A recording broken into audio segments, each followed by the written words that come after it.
Compliance गुरु के इस channel में खुशामदीद। मैं हूं आपका होस्ट तनवीर। आज का ये एपिसोड पिछले एपिसोड का पार्ट 2 है, जिसमें हमने पेमेंट ऑफ बोनस में बात की थी कि सैलरीड वर्कर को पेमेंट ऑफ बोनस कैसे करते हैं, उसकी क्या रिक्वायरमेंट है और उसको कैसे कैलकुलेट करते हैं। और आज ये पार्ट 2 में हम बात करेंगे कि पी स्टेट वर्कर को पेमेंट ऑफ बोनस की क्या रिक्वायरमेंट है और उसको कुछ एग्जाम्पल की मदद से समझने की कोशिश करेंगे। और पेमेंट ऑफ बोनस को हम with respect to the West Pakistan industrial and commercial employment standing orders ordinance 1968 जो कि पंजाब और बाकी जगह पे एप्लीकेबल हैं, और the Sindh terms of employment standing orders act 2015 जो कि सिंध में एप्लीकेबल है के रेफरेंस से बात करेंगे। बाज़ाब्ता शुरू करने से पहले आपसे रिक्वेस्ट है कि इस चैनल को लाइक और सब्सक्राइब करना ना भूलें। तो चलें दोस्तों, अब हम बाज़ाब्ता तौर पर शुरू करते हैं कि पेमेंट ऑफ बोनस मैंने हमेशा की तरह दोनों लॉज यानी कि स्टैंडिंग ऑर्डर्स ऑर्डिनेंस 1968 और Sindh terms of employment standing orders act 2015 को साथ साथ लिख लिया है। अगर इन दोनों लॉ को हम पढ़ें तो इसमें कोई फ़र्क नहीं है सिवाय सेक्शन नंबर के। स्टैंडिंग ऑर्डर्स ऑर्डिनेंस 1968 में इसका सेक्शन है 10C, जबकि सिंध टर्म्स ऑफ एम्प्लॉयमेंट में इसका सेक्शन है 13। तो किसी एक लॉ यानी कि स्टैंडिंग ऑर्डर्स ऑर्डिनेंस 1968 को लेकर चलते हैं और इसको हम मिलकर समझने की कोशिश करते हैं। तो 10C का सबसेक्शन 1 क्या कहता है? Every employer making profit in any year shall pay for that year within 3 months of the closing of that year to the workmen who have been in his employment in that year for a continuous period of not less than 90 days, a bonus in addition to the wages payable to such workmen। अच्छा, अगर आप इसमें देखें तो मैंने 3 जो इसकी requirement है इसको मैंने रेड, बोल्ड और अंडरलाइन कर दिया है, जो कि एम्फेसाइज करता है कि करना क्या है। यानी हर वो कंपनी जो अपने फिस्कल ईयर में प्रॉफिट गेन करती है तो उसने बोनस देना है अपने वर्कर को। अच्छा जी, ये बोनस कब देना है?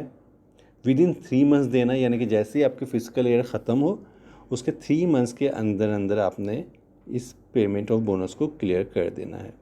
यानी कि अगर आपका फिस्कल ईयर 1 जुलाई से 30 जून तक है तो जैसे ही 30 जून क्लोज़ होता है आपने बैलेंस शीट बनानी होती है, उसमें प्रॉफिट और लॉस को डिक्लेयर करना होता है। अगर प्रॉफिट है तो विद इन 3 months यानी कि ending of the 30 June 3 months के अंदर अंदर आपने बोनस पे कर देना होता है। और किन को करना होता है? हर वो वर्कर जो a continuous period of not less then 90 days हों, यानी हर वो वर्कर जिनको 90 डेज़ या 90 डेज़ से ज़्यादा हो गए हों उसको आपने बोनस देना है।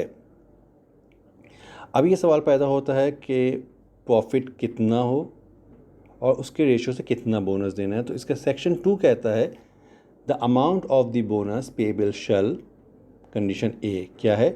If the amount of the profit is not less than the aggregate of 1 month's wage of the workman employed be not less than amount of such aggregate subject to the maximum of 30% of such profit. यानी कि उन्होंने bonus profit को एक benchmark बना दिया with aggregate 1 month salary को।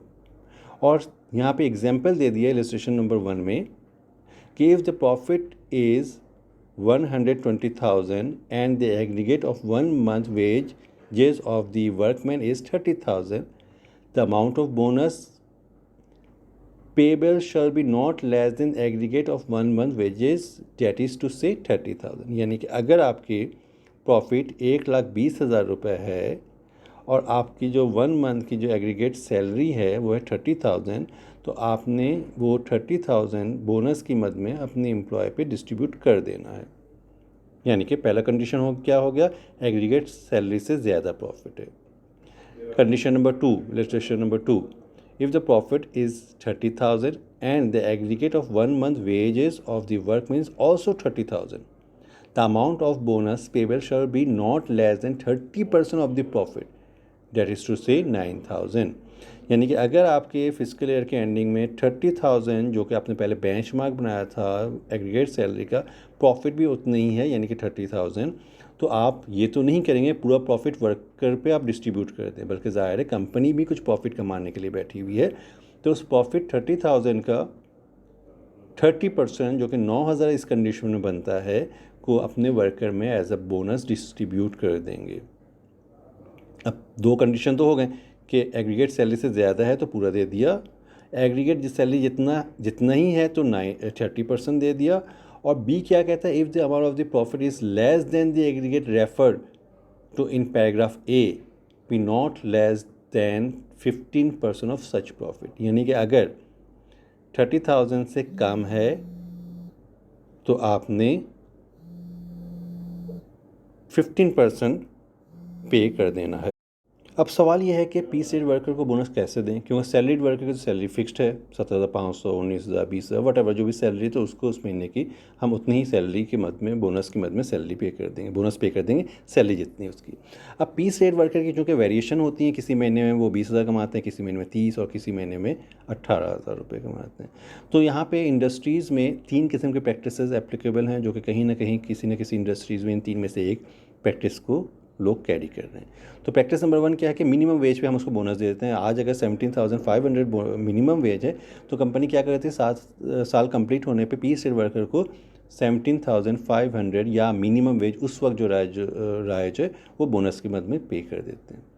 दूसरी condition क्या है, highest drawn salary of the month, यानी कि अगर एक वर्कर, पी स्टेट वर्कर पूरे 12 महीने में किसी महीने 20,000 कमाता है, किसी में 22, किसी में 25 और किसी में 30,000 रुपये, जो हाईएस्ट कमाता है 30,000 रुपये, तो उसको हम बोनस 30,000 जो हाईएस्ट ड्रॉन सैलरी है वो हम उसको एज ए बोनस पे कर देंगे। प्रैक्टिस नंबर 3 क्या है कि एवरेज मंथली सैलरी, यानी कि 12 महीने में किसी महीने उसने 20,000 कमाया, किसी में 22,000 कमाया, किसी में 25,000 कमाया, तो उसका हम एवरेज निकालते हैं और वो हम बोनस की मद में पे कर देते हैं। तो ये 3 प्रैक्टिस हैं। अब सबसे बड़ा चैलेंज जो आता है वो आता है कि इन पी स्टेट वर्कर का टर्नओवर बहुत ज़्यादा होता है, तो उनको बोनस का किस तरह पे करें। अच्छा, अगर हम स्टैंडिंग ऑर्डिनेंस को हम देखें तो उसमें एक क्लॉज सेक्शन 4 है जो कहता है मॉडिफिकेशन ऑफ स्टैंडिंग ऑर्डर्स, यानी कि स्टैंडिंग ऑर्डर्स में ये प्रोविज़न दिया हुआ है लॉ ने कि अगर किसी रिक्वायरमेंट को आप मॉडिफाई करना चाहें तो कर सकते हो। कैसे कर सकते हैं, वो इस तरह बताया कि स्टैंडिंग ऑर्डर्स में be modified by means of collective agreement and not otherwise, यानी अगर आप अब CBA के साथ कोई कलेक्टिव बार्गेनिंग करके, कलेक्टिव एग्रीमेंट करके उस रिक्वायरमेंट को आगे पीछे कर सकते हैं।